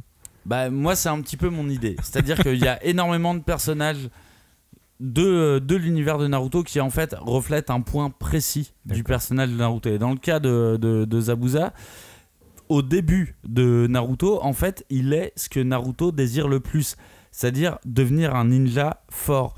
Et ça, pour le coup, c'est une question qui va parcourir tout l'arc de Zabuza, toute la mission d'escorte, mais même tout le récit en lui-même. Est-ce qu'il faut devenir sans cœur à ce point pour développer cette puissance ? Bah, là, toute la fin de l'arc approuve que non, vu que en fait, Zabuza, il a quand même un cœur. Et c'est ça qui donne autant d'attrait au personnage. Et c'est ça que j'adore, tu vois, dans le perso de Zabuza, c'est que la réponse à cette question, c'est-à-dire est-ce qu'il faut être fort ou pas, elle est développée durant toute la série, puisque, alors là, c'est un point de vue personnel, mais pour moi, Sasuke, quelque part, il va suivre la voie de Zabuza, c'est-à-dire tout abandonner juste pour la puissance. Et de l'autre côté, t'as Naruto qui va rester fidèle à son Nindo, et Naruto le dit à la fin de l'arc avec Zabuza, genre moi je serai fort mais pas comme ça. Et je trouve que c'est vraiment très cool d'avoir ce truc qui arrive très tôt dans la série au final. C'est vrai que ces deux antagonistes avec Haku, n'oublions pas que Haku est le binôme indissociable de Zabuza, et ils sont tous les deux marquants justement par ce jusqu'au boutisme infernal qui fait face à Naruto et à Sasuke. C'est le principe, c'est que eux, c'est des ninjas accomplis. Et c'est quelque part ce que j'aime vraiment beaucoup dans l'intronisation de Zabuza, c'est-à-dire que Naruto, Sasuke, Sakura, c'est des persos qui sont jeunes. Je ne rentre pas Kakashi là-dedans, mais je trouve que quelque part, il y a plein de moments où ils reflètent la manière dont l'enseignement est transmis à Konoha, et c'est un enseignement paisible. On comprend très vite, grâce à Zabuza, que l'enseignement chez Konoha, c'est plutôt tranquille, quoi. Alors que Zabuza, il donne des petites informations pour t'expliquer que l'examen de classe moyenne, en fait, c'était de trucider des camarades après en avoir fait des amis, et je trouve que c'est trop cool. C'est pour dire, ok, en fait, tout est possible dans cet univers-là. Vous avez l'impression d'être fort. Vous connaissez les persos principaux. Et en fait, dites-vous qu'il y a des personnages encore beaucoup plus puissants et qui n'ont pas vécu la même chose que vous. Et il y a une des phrases de Kakashi que j'adore dans ce cycle-là. Il parle à Sasuke ou à Naruto, parce que Naruto est énervé de voir Haku aussi fort dès le début de la première attaque. Et il lui dit, il y a des jeunes beaucoup plus jeunes que toi et beaucoup plus forts que moi. Et je me souviens que quand j'ai lu cette phrase-là, je me suis dit, ah ok, le monde est infini. Tu vois, le monde des ninjas est complètement infini. Et je trouve que c'est en ça que l'arc de Zabuza, quelque part, il enseigne des choses. Il montre à Naruto et à Sasuke qu'est-ce qu'il ne faut pas faire. À quel point il ne faut pas se laisser porter par le village et garder sa propre conviction, son propre Nindo. Et puis en tant que lecteur, ça te marque parce que tu te dis qu'il y a donc des personnages encore plus puissants, encore plus surprenants qui peuvent intervenir, alors que tu viens d'assister au niveau de Haku et Zabuza et que c'était déjà super galère. Ouais. Et tu te dis ça va être encore plus fort après. Trop bien, je veux lire la suite. C'est possible. C'est clair que c'est tout le début de toute façon, Zabuza, Haku. Pour moi, c'est les vrais bons méchants du début. Et ils ont clairement 100 fois plus de charisme que tous les autres méchants qu'on voit après, en tout cas avant l'ellipse. Notamment Kimimaro, pour moi, totalement charisme d'huître, ce mec. Et en gros, on voit vite fait leur histoire. Ils ont vécu des choses difficiles. L'examen, il a dû tuer tous les élèves, etc. Mais ça reste qu'ils ont du style. C'est pas juste l'histoire. En vrai, l'histoire, limite, c'est en background de fond où c'est pas très grave. Ce qui compte, c'est ils sont forts et ils ont du style. Pour moi, je le vois comme ça. Je suis pas d'accord sur les autres méchants. Bah non, tous en fait. Itachi, pardon, il a un peu de style, il est un peu marquant. Gaara, on en a juste parlé pendant 10 minutes, il est un peu du style, il est un peu fort. Okay. Kimimaro, effectivement, il a pas le charisme. Justement, on te montre que ça a été une victime tout le temps. C'est un faiblard. Mais Le mec se bat avec ses propres os. Et c'est nul. Essaye de sortir Non, mais- un de tes os de ton corps. Fracture ouverte, je vais faire. Après, Tu serais en train de chialer toi Ouais, aussi. ça, c'est Et lui, sûr. même pas, il pleure. Je pense que ça a été un des gros points forts de Kishimoto avec l'arc de Zabuza, c'est qu'avec Zabuza, il a parlé de freelance. C'est un freelance, vraiment. C'est un mercenaire. Bah là, à j'avais l'impression que tu proprement parlais parler. d'école privée versus école publique. Mais Non. Ce que j'aime beaucoup dans l'arc de Zabuza, c'est que effectivement, c'est un freelance. Et tu n'es pas obligé de savoir de quel village vient tel personnage, alors que après on est plus dans un truc structurel de clan, de village, où c'est vraiment un pays qui attaque un autre pays, alors Et que c'est Zabuza, normal. il est free. C'est normal, c'est parce que justement on est au début et je pense que Kishimoto a pas voulu non plus nous noyer sous une Et tonne d'informations. C'est pour ça que je Et c'est trouve malin. que c'est hyper malin Mais de sachant qu'il commencer vient- avec un freelance. on lui dit qu'il a déserté le village de. Ouais, la on Brume. te donne un Oui. peu de background, mais justement on t'explique pas Oui. tout ce background qui arrivera et d'ailleurs qui sera important, qui arrivera tôt ou tard. En plus, tous les backgrounds quasiment arrivent. Et c'est ça aussi qui est intéressant dans Naruto, c'est que les personnages secondaires, pour la plupart, en tout cas pour les plus marquants, sont pas délaissés. Ils ont une histoire. Tu vois, même justement, on arrive sur Hayate Gecko, qui est le premier mort de Konoha dans le récit. En tout cas, le premier mort qu'on connaît, c'est lui qui apporte le côté sombre. Enfin, on était déjà dans quelque chose de sombre. On nous apporte une couche encore plus sombre avec la mort d'Hayate Gecko. C'est un ninja, c'est un adulte. Il est plus fort que les gamins et il meurt. Et il se fait tuer. Ouais. Et ça démontre que personne n'est à l'abri dans ce monde-là, que ce sont tous des soldats, que leur rôle c'est d'être assassins, qui vont être confrontés à la mort tout le temps. Et je trouve ça vraiment essentiel. La mort d'Hayate, elle est vraiment essentielle pour ça. Évidemment, parce qu'en plus, il lead le manga sur quelques chapitres. Ouais. C'est lui qui indique ce qu'il faut L'examinateur. faire. Et tu te dis que forcément, il est puissant. Et je pense qu'il n'y a aucun problème sur Bien sa sûr. puissance. Mais il n'est pas suffisant par rapport au personnage qui vient l'affronter. Non, clairement, qui est Baki. Et en étant des soldats dans un manga, on découvre aussi avec sa mort qu'il y a des gens qui se tiennent à eux. Que c'est pas juste un perso comme ça. Ouais. Pion, ouais. Quantité négligeable de dire on s'en fout, il est mort. Attends. Non. C'est une Il a famille, une petite derrière. amie qui fait partie des Ambu et qui a bien l'intention de le venger d'une façon ou d'une autre. Et bah ça arrive. Voilà. La vengeance. Encore. Encore et encore. Mais moi j'avoue, j'étais un peu triste parce que justement, je pensais qu'on était un peu dans un monde de bisounours. Et c'est surtout, il était trop stylé avec son épée. Et quand il a combattu Baki et qu'il lui enfonce dans l'épaule, je fais, ouais, c'est bon, il va rester vivant. Et là, Baki lui fait, waouh, c'était un bon move ce que t'as fait. C'était pas assez puissant, mais je vais te tuer, mais c'était bien. Tellement Et du coup, classe. il le remercie un peu. Et moi, je trouve que c'est un peu dommage parce que j'aimais bien ce personnage. Après, il introduit plus tard Genma Shiranui, donc, qui remplace en ex-animateur du combat Gaara Sasuke. Bah, Et c'est lui pas aussi- Hayate qui introduit Genma, Non, c'est mais Kishimoto qui... en gros, parce que lui, il est mort, c'est Genma qui arrive, quoi. Ouais, mais tu sais, il y a aurait pas été Raido, là. il y en a un paquet d'autres Et Genma, il était cool aussi. Tobuko, J'ai je pas sais retenu plus. son nom, Il y a un pardon. nom, mais je pense de celui qu'on ninja retient- examinateur. Celui qu'on retient vraiment, c'est Genma avec sa brindille dans la bouche, là, je sais pas comment ça Bah, c'est une aiguille. Ah oui, voilà. c'est son- C'est une aiguille, c'est pas une brindille. Ouais, Et il peut se battre avec, il les lance. Ouais. Et il peut faire Stylé. très mal. Il va faire sortir les os de ton corps, tu vas voir. Et tu vois, tu vas pleurer. Ah, t'as pas aimé Kimimaro, hein? Non, en parlant d'examinateur, il y a Anko. Anko qui est là, qui lead tout le truc, toute la partie de la forêt. En Barésie, toujours. Et En Barésie, c'est vrai pour que- moi, il y a encore des Barésies que, grâce à Kishimoto, je pense vraiment que les Barésies sont revenus dans le cosplay. Hein. Bah, ça a surtout réveillé tes fantasmes. Je vais lui demander, je vais demander à Kishimoto. Mais c'est vrai que c'est elle qui a introduit le pouvoir de mainmise d'Orochimaru, où avant on savait pas d'où ça venait. Et puis là, il nous explique, non, mais j'ai un seau. Et il est bloqué. Mais là... Bah oui, c'était la première, la première élève, enfin la seule qu'on connaît de Orochimaru. Puis moi, j'ai gardé son arrivée en scène dans le tournoi que j'ai toujours trouvé trop stylé. C'est une séquence que j'ai beaucoup analysée, tu sais, en termes de placement de cases et tout. Et je me suis dit, putain, ça sort de nulle part. Elle débarque avec un drapeau, tu vois, en disant deuxième épreuve. Je dis, ah, mais qu'est-ce que c'est Effectivement, pour moi, c'est un peu un paix mouillé, tu vois. Mais mine de rien, rien que pour son entrée en matière, je la trouve stylée. Et dans les fillers de l'anime, ils lui ont donné un background un peu plus grand. Encore. Mais je suis pas sûr de vouloir le savoir. Non, c'est négligeable.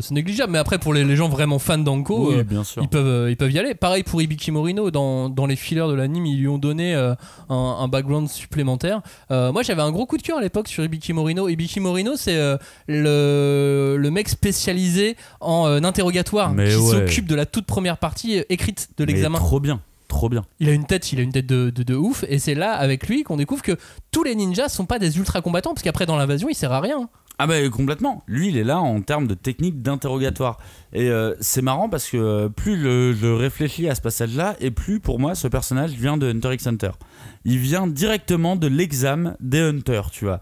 C'est un gars qui est là pour te mettre dans une tension forte, dans une tension dramatique, et que tu ne sais pas s'il est fort ou pas, mais en tout cas il est capable de te faire changer d'avis dans la seconde. Et là en le relisant ce week-end, je me suis dit putain il est fort quand même ce perso, parce que on le revoit pas trop. Il nous sert à comprendre que le monde des ninjas est très dur, on l'avait déjà compris, hein. Mais lui il a des cicatrices de partout. Mais par contre je trouve que c'est marrant, c'est un perso d'examen de Hunter pour moi. Après, je suis pas sur l'antériorité entre Hunter. Oui, comparer les chapitres. Non, c'est juste, je fais un truc. Genre, lui, il aurait pu être dans l'examen de Hunter, vraiment. Tu vois, genre, tu sais, en fait, je le rapproche au tournoi de Hunter. Quand tu dois prendre une décision gauche-droite, quel choix tu vas faire? Bah, pour moi, c'est un des persos qui justement va disséminer le doute. Et je trouve qu'il est trop bien ce perso. Pour enchaîner avec les autres personnages, parce qu'on en a encore beaucoup à dérouler, il y a Itachi et Kisame. Alors effectivement dans la première partie, Itachi et Kisame, c'est négligeable, ils sont pas là très longtemps quoi. Bah déjà on sait pas trop d'où ils viennent, ils sont habillés en noir avec des nuages. Tu comprends qu'ils viennent de l'Akatsuki, mais je sais pas si on le sait directement. C'est prononcé, le nom d'Akatsuki est prononcé avant l'ellipse, mais on sait pas vraiment à quoi ça correspond. Mais déjà on avait eu un peu une petite introduction avec Zabuza qui a une épée là, et qui fait partie des 7 épéistes de la brume, et en fait Kisame est dans la continuité parce qu'il a une épée similaire, donc il fait partie puis je crois qu'il est dans le personnes. fameux bingo book. Ouais, et en fait, oui, lui il est recherché parce qu'il a déserté son village, et c'est ça en fait qui le rapproche d'Itachi, mais ça on l'apprend plus tard, c'est que les deux ont tué leurs semblables. Et donc c'est pour ça qu'ils forment une bonne équipe et puis qu'ils finalement ils s'entendent bien. Et en tout cas, il se dit que Kisame est le plus fort des 7 épéistes de la brume. Et en même temps, avec son pouvoir, il est un peu cheaté, vu qu'il prend du chakra de tout le monde. Oui, puis on l'a pas vu se battre contre Zabuza. Moi, je suis sûr que Zabuza, il l'aurait battu. Après, moi, j'avoue que l'arrivée de Itachi, pour moi, ça a été un moment très très fort. Parce que, en fait, pour moi, il y a une espèce de montée logique. T'as Sasuke qui développe son petit Sharingan. T'as Kakashi qui a son Sharingan maîtrisé, mais avec un seul œil. Et t'as Itachi, et pour moi, c'est genre la forme adulte du Sharingan, et quand il est là, putain, ça déconne pas, et puis le peu qu'il montre, c'est vraiment puissant quoi. Mais alors oui, il montre cet autre aspect du Sharingan, et en plus il relance pas mal de doutes sur la famille Uchiwa, et il pose des mystères pour la suite du récit, mais en tant que tel, il a un côté ovni quand il intègre le récit de Naruto. Il y a un moment donné où on ne sait pas forcément si tout ce qu'il dit est vrai, on ne sait pas si tout ce qui est raconté sur le clan Uchiwa par Itachi est vrai, s'il est en train de mentir, s'il manipule. Ah, je suis complètement d'accord, c'est-à-dire que quand il arrive, il n'a rien à voir avec le récit. On est dans un récit où on est censé courir après Orochimaru, tu vois, le tuer. Il arrive comme un Joker avec son collègue, et vraiment, t'as un truc genre, il y a déjà assez de galères. Qu'est-ce que tu fais là ? Bah, qu'est-ce que tu fais là ? Tu leads Sasuke en fait. Et le seul élément qui va le rendre important, c'est qu'il donne lui de l'importance à Naruto, alors qu'on pensait qu'il était venu pour Sasuke. Ouais. Il change, il twist le truc. C'est Sasuke lui court après, et la personne après qui il court lui dit non, mais tu m'intéresses pas en vrai. Tu m'intéresses toujours pas en fait. Celui qui m'intéresse, c'est celui qui oublie. L'autre petit pote. En tout cas, pour le reste du clan Uchiwa, c'est très Sasuke centré. C'est vrai que sur avant l'ellipse, on a quelques informations, mais on a très peu de choses sur le clan Uchiwa. Si ce n'est la seule information que donne Sasuke, c'est-à-dire je veux tuer quelqu'un. C'est ça. En fait, ça démarre très simplement. Je veux tuer quelqu'un. Ça et le fameux dojutsu, le fameux Sharingan. Ouais. avec le clan Uchiwa, il y a un autre clan qui est ultra important, c'est la famille, le clan Senju. La famille Senju, c'est dingue à quel point ils vont devenir importants au fur et à mesure de l'histoire, au fur et à mesure que l'on comprend qui est qui, parce que c'est une vraie dynastie qui se dévoile peu à peu. Avant l'ellipse, il nous manque encore beaucoup d'informations sur qui ils sont, ce qu'ils représentent, comment ils ont fondé le village, mais au final, même avant l'ellipse, on sait qu'il y a quand même 3 Hokage qui viennent des Senju, ce qui est pas mal. Bah, le bois, hein. C'est un peu la famille royale, quoi. C'est ce qu'ils font. Mais le c'est village. peut-être Pas que le bois d'ailleurs. C'est peut-être le défaut de la première partie, c'est de pas avoir suffisamment donné les bases des Senju, je pense. C'est-à-dire que on ne comprend pas dès le début à quel point ils sont importants. Moi, c'est peut-être ce qui m'a manqué un petit peu au début. Ouais, parce qu'au début, ils sont, c'est la réincarnation des morts qui fait venir les deux premiers Hokage. Là, effectivement, on pouvait pas nous mettre énormément de background, même si on sait que ça a été les maîtres de Hiruzen, Sarutobi. Mais c'est ça en fait que je reproche un peu, c'est que c'est un peu vague et hyper précis. C'est-à-dire, c'est les déclencheurs de tout, mais quelque part, on va pas vous donner plus d'informations que ça, ce qui servira plus tard. Hein, ouais, parce que finalement, l'info, on te la donne bien après. Ouais, et puis surtout, on découvre avec Tsunade qu'elle est de la même famille. Ça, c'est pas évident non plus au premier abord. Et quand tu le découvres, bah pour toi, c'est une info un peu, on s'en fout, quoi. Oui, c'est la dynastie, quoi. Oui, voilà. Donc, une... ça t'indique qu'elle est quand même super balèze parce qu'elle viendrait d'une famille balèze. Parce que, tu sais, dans la transmission, les familles comptent quand même beaucoup aussi dans Naruto. Ah, bah, l'hérédité dans Naruto, ça a un poids. Évidemment. Puis donc, il y a 3 personnages aussi qui sont en lien avec Tsunade, qui ont une importance un peu mineure, mais on les aime bien. Il y a Dan, le petit ami. Ah putain, moi je les déteste. Ah, moi j'ai toujours kiffé sur Dan. Dan et Nawaki, je trouve que c'est des pleurnicheurs. Nawaki, le petit frère. Bah, Nawaki, sans Nawaki, Tsunade aurait pas eu autant de cœur envers Naruto. Ouais. Ah, mais moi je te dis, Dan, pour le peu qu'il apparaît, je me suis toujours dit, putain, j'aimerais il est cool. bien voir ce qu'il faisait à l'époque. Et la mort de Nawaki, elle est horrible. Une explosion, enfin c'est triste. Pour militaire, ça fait pitié. Très militaire, très guerre. Carrément. Et puis donc il y a Shizune qui est sa pote, son adjointe, sa copine. Enfin, on n'en sait pas plus, on sait pas trop ce qu'elles sont toutes les deux. Non, l'une en fait, pour l'autre. C'est l'assistante de Tsunade. En gros, Tsunade était partie du pays quand Dan était mort, du coup elle l'a accompagné. Mais en vrai, on apprend beaucoup plus tard, effectivement, c'est après l'ellipse, mais que Shizune, c'est la nièce de Dan. Donc on l'apprend vraiment loin. Moi, j'aime bien Shizune et Tonton, parce qu'elle est toujours avec son cochon, qui s'appelle Tonton. Et en gros, Shizune, elle sert pas à grand-chose, elle est là pour aider Tsunade, quoi. C'est sa comptable. Vu qu'elle a des gros problèmes de thunes, j'ai envie de dire c'est sa comptable en vrai. Avançons sur quelques derniers personnages. Baki qui est donc l'un des sensei du village de Suna, celui qui tue Hayate, c'est ça, Joe.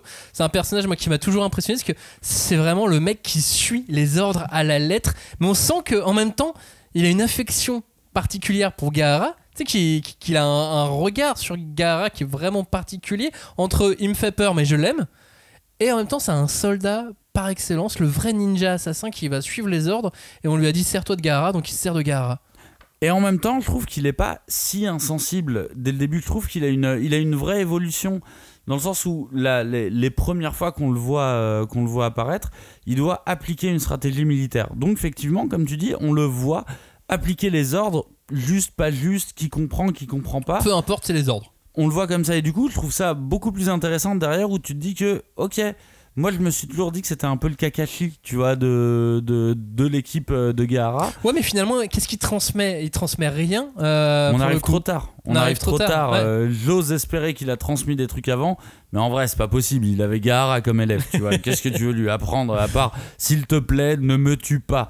Je vois pas ce que tu pouvais lui apprendre, mais c'est un perso et même sur le graphisme. C'est pour ça que je le vois comme Kakashi, il a la moitié du visage. Ouais, avec les bandages et tout. Ouais, ça marche. Dans les autres personnages, il y a évidemment Kabuto. Alors là, il y a quand même. C'est vrai qu'on n'a pas prévu grand chose sur Kabuto parce que moi j'ai rarement vu un bâtard pareil dans un manga. Sa seule motivation à Kabuto, à ce stade, c'est de servir Orochimaru. Il est attaché à Orochimaru comme rien d'autre dans le monde peut être attaché à quelqu'un. Comme un militaire. Mais plus qu'un militaire, il est totalement in love. Il a un syndrome de Stockholm. Non, il y a un truc avec Orochimaru. En plus, il a cette tête de premier de la classe. Je sais pas, c'est marrant de lui avoir donné ce design-là.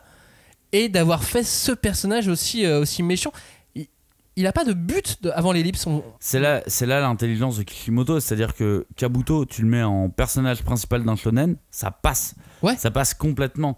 Et mine de rien, dès le de toute façon, début, au début, il nous le présente comme un il nous le gentil. présente comme un gentil, comme un copain, mais même Orochimaru lui dit au début de la série, si tu veux me trahir, c'est le moment. Donc même lui, il est conscient, tu vois, qu'il est pas fan hardcore de Orochimaru. Moi, c'est un perso qui m'a fasciné pendant toute la série, que je l'ai trouvé un peu mal exploité parfois, on va dire, où je pense qu'on pouvait lui donner plus de background plus tôt, parce qu'on finit par avoir du background. Bien plus tard, ouais. Mais je pense qu'on aurait pu lui en donner plus tôt. Moi, c'est un personnage que j'adore. Parce que, tu sais quoi, comme les personnages de l'équipe 7, je me suis fait avoir au début quand il arrive pour les aider, je me suis carrément fait avoir. Ah, moi j'ai toujours trouvé au début peut-être que je me suis fait avoir aussi, hein, t'as raison, ma mémoire est un peu défaillante sur certaines parties de mes lectures, enfin de mes sensations de lecture à l'époque. J'étais déçu. Mais il a vraiment, alors c'est peut-être pour ça aussi que je le trouve aussi bâtard, c'est peut-être parce que j'étais déçu également. Bah ouais. Mais il est trop cool ce perso. Mais il a pas de, voilà, là on sait pas pourquoi il est méchant. Très vite on part d'un personnage qui est moyen, qui passe le même examen que Naruto, sauf que 2 ou 3 tomes après, tu te rends compte qu'il est à peu près du niveau de Kakashi quand même, tu vois. Mais bien sûr. Et puis dans le combat contre Tsunade et Jiraiya, il est là. Hein. Et tu vois, il y a un côté très cool avec ce perso. Mais en fait, il est pas dans ce combat-là, Kimimaro. Non, il est pas. Il est pas avec Kabuto. Non. Mais il est si, c'est Kabuto qui réveille Kimimaro. Oui. Mais il est pas dans le combat contre Jiraiya et Tsunade. Mais en fait, il est vieux. Il est pas pour moi. Mais ça c'est le seul truc qui t'intéresse. Non, mais à chaque fois, quand je le voyais, je me suis dit, il est trop vieux. Qu'est-ce qu'il fait là ? Moi, ce qui m'a gêné, c'est qu'il réutilise encore et encore. Ah non, moi ça me plaisait. Moi, ça m'énervait en fait. Bah non, parce que c'était important. Il fallait lui donner un background. Ouais, mais il changeait pas. Il fallait le justifier plus tard. Mais ça, c'est après encore. C'est après. On a dit qu'on restait avant l'ellipse plutôt. Il y a 2 autres comparses qui ne servent à rien. Juste, on va donner leur nom. Yoroi et Misumi. Peut-être que vous avez eu un crush sur ces 2 personnages. Yoroi, il était trop bien, il pouvait se tordre entièrement sur son corps. Mais c'est des faire-valoir à qui on a donné des pouvoirs sympas, parce qu'il y en a un qui aspire le chakra, l'autre qui se tord dans tous les sens. Pile le bon pouvoir pour affronter ces personnages. Évidemment, ils ont été créés pour ça. Il y a Mizuki aussi. Ça reste le premier méchant de l'histoire de Naruto. Celui qui veut voler un parchemin. Non, rien. Mais si, il a pas un shuriken géant dans le dos là. C'est pas un pouvoir avoir un shuriken géant. C'est trop bien. Bah s'il faut le porter, moi j'aimerais bien avoir ce pouvoir là. Non, il a aucun pouvoir si ce n'est qu'il retourne le cerveau de Naruto. Il a aucun pouvoir spécifique. Et puis il y a les vieux de Konoha, les fameux vieux. Bon, il y a Hiruzen Sarutobi, et il y a les parents des autres Genin. Il y a Omura et Koharu, les deux conseillers qui étaient les potes de Hiruzen, qui étaient dans l'équipe de Hiruzen quand ils étaient jeunes ninjas. Les 2 conseillers. Mais non, mais c'est sympa d'avoir autant de tranches d'âge. Tu sais, ça donne corps au village, ça crédibilise toute la société du village de Konoha. C'est une vraie richesse. Et après, moi, en toute honnêteté, c'est toujours les persos qui m'ont énervé beaucoup. Mais toi, t'aimes pas les vieux de base ? Non, au contraire, j'aime beaucoup. On a fait une émission ensemble sur les vieux. Mais là, c'est les vieux qui parlent pas, tu vois. C'est genre, mais dites les choses, tu vois. Dites plus précisément. Omura et Koharu, c'est eux qui choisissent. Pardon, ils choisissent Jiraiya. Mais ensuite, ils choisissent Tsunade. Oui, non, mais voilà, pour moi, c'est les vieux qui vraiment montrent le côté immobile de la société japonaise, tu vois. Genre, tant qu'il y a des vieux relous comme ça, on peut pas renouveler et changer, évoluer. Dans cette liste, évidemment, il y a seulement Sarutobi qui est ultra marquant. Mais pour quiconque a un intérêt pour un personnage, il peut remonter toute la famille au moins, tu vois, dans Naruto, et ce qu'ils ont fait ensuite avec Boruto, etc. Ils ont fait des sagas familiales, et ça fait que ça marche aussi. Hein. Ouais, mais Sarutobi. Et Sarutobi, mais ça, on en parlera dans la prochaine émission de la famille Sarutobi, bien évidemment. Finissons cette émission 6, cette première émission sur Naruto, avec la 3e partie, les non-ninjas. Vous allez voir, ils sont quand même beaucoup moins nombreux que les ninjas. Ils sont 5, 6. Ils sont pas nombreux. C'est pas mal, hein. Ils ont un métier respectable. Village ninja, c'est pas mal. Hein. Donc, ils ont un métier. 4 de la même famille, c'est Tazuna. Tu parlais du premier arc, l'escorte au pays des vagues. Avec Zabuza, et on rencontre une autre galaxie de personnages, c'est Tazuna, Inari, Kaiza le papa, la maman, et ainsi de suite. Et toute cette famille, sous leurs airs de figurants oubliables, il reste important, parce que même quand Naruto doit tout donner à un moment donné dans le manga, c'est à Inari qu'il pense. Ouais. Enfin, Inari l'a fait, alors moi aussi je peux y aller. Et il repense à tous ces souvenirs qui l'ont construit, et ils ont participé à sa construction. Ce que j'aime bien avec ces persos, c'est que là, pour moi, dans le manga, Naruto n'est pas en train de nous prouver qu'il est fort, il est en train de le prouver à des persos secondaires. Et je trouve que ça, c'est très très fort de nous mettre de côté en tant que lecteur et juste de convaincre les personnages d'en face. J'ai toujours trouvé ça très intéressant. Puis ça consolide une fresque des amis de Naruto. Enfin, tu sais, je l'imagine, tu sais, plus tard, faire le tour de tous les gens qu'il a croisés, qui l'ont aidé. Et je pense qu'il passerait voir, Tazuna, évidemment. Tazuna, en plus, qui a donné son nom à un pont. Première pierre à l'édifice. Évidemment. Le nom de Naruto. Et le pont de Naruto existe vraiment au Japon, en plus. Avant l'existence de Naruto. Ah oui, d'accord. Ah oui, non. Pas en hommage. Elle était en train de regarder le prix des vols. Là. Non, pas en hommage à Naruto. Non, mais par contre, tu pourras aller à la prochaine référence de Max, là. Au village de Konoha, oui, écoute, tu peux venir au village de Konoha, ou tu peux aller chez Ichiraku Ramen. Et Teuchi, c'est le patron du resto. Et c'est marrant à quel point, alors le lieu, même si on se souvient pas forcément du nom de Teuchi et de Ichiraku Ramen, mais le resto de ramen dans Naruto, tu sais, c'est un truc culte. C'est même de plus en plus important dans l'histoire, dans le récit, dans le scénario, alors qu'au début ça semble juste être un truc marrant. Oh, Naruto il kiffe les ramen, c'est rigolo. Mais en fait ça devient un lieu de confidence, un vrai endroit où il se retrouve avec ses amis, où quand il est blessé c'est là qu'il va en premier, quand il a faim c'est là, bon en même temps il kiffe les ramen, c'est normal qu'il aille là, mais c'est énorme. Et en plus Teuchi, le patron, des fois il ouvre les yeux à Naruto, c'est vraiment le confident patron de bar qui te lâche un petit message un peu subtil, philosophico-subtil, mais qui va te redonner du courage. Et du coup, Naruto, quand il est sur la pente descendante, genre juste avant la phase finale du tournoi où il flippe un peu, et bah Teuchi lui dit un truc, il fait ok, allez, j'y vais. Et là, ça marche. Philosophie de ramen, quoi. Bah, en soi, c'est con, mais je pense que littéralement, alors c'est une opinion de ma part, mais que le terme de ramen en France, il est connu aussi grâce à Naruto. Ouais, et vraiment je suis quasi sûr que ça vient en partie de là. Et alors moi Ichikaru Ramen, c'est un endroit que j'aime beaucoup parce que je l'ai toujours considéré quelque part comme le foyer de Naruto. C'est-à-dire que Naruto, on le voit dans son appartement, il mange tout seul, il se lave tout seul, et je trouve que son appartement sert justement à prouver à quel point il est dans une solitude qui est extrême et il a appris à se débrouiller tout seul. Et par contre, à l'opposé, le restaurant de ramen, bah, c'est l'endroit où il est avec d'autres gens, où il va avec son maître, où il va avec ses amis. Et pour moi, c'est vraiment genre son véritable foyer. Vu qu'il n'en a pas chez lui, vu qu'il se débrouille tout seul, là, c'est son foyer, littéralement son foyer sentimental, on va dire. Et je pense que c'est vraiment ce qui s'est passé dans la vraie vie de Kishimoto, parce qu'en vrai c'est assez autobiographique, le Ichiraku Ramen. Ça s'inspire d'un restaurant qui porte le même nom, Ichiraku Ramen, qui se situe près de Fukuoka.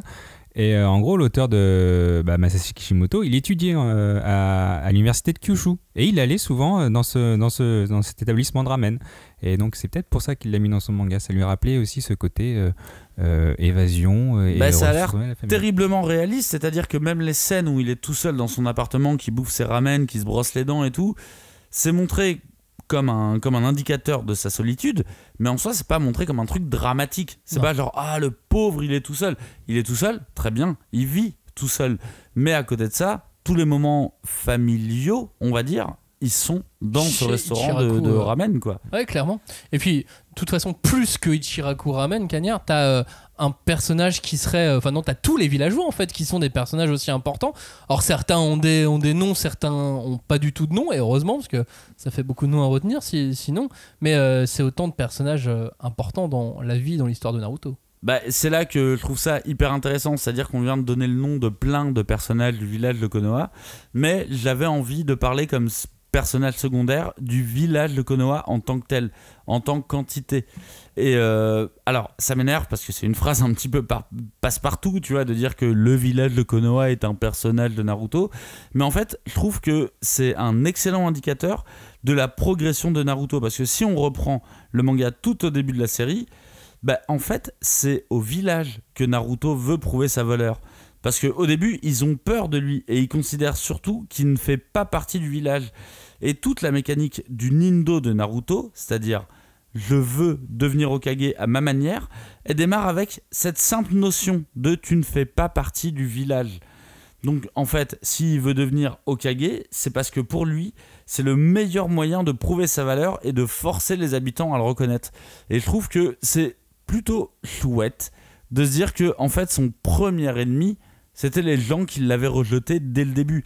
Et c'est un indicateur, comme je disais, qu'on voit au tout début de Naruto, qu'on voit à la fin du premier arc, on va dire, et qu'on va suivre à chaque fois quand les habitants vont dire « Hey, c'est Naruto qui nous a défendus », jusqu'au moment où ils vont dire « Mais où est Naruto ? Où est le sauveur ?» Et je trouve que le village de Konoha, c'est vraiment le meilleur indicateur du personnage secondaire, sans que je puisse citer un seul de ces personnages. C'est des visages, mais je ne peux pas dire qui est ce personnage de Konoha. Mais d'ailleurs, tu remarques qu'au début, s'il fait les tags sur les visages sculptés dans la montagne, c'est aussi pour se faire remarquer et se faire remarquer de tout le monde, parce que sa valeur. Il va à l'endroit le plus visible de tout le village pour se faire remarquer. / se faire détester, évidemment.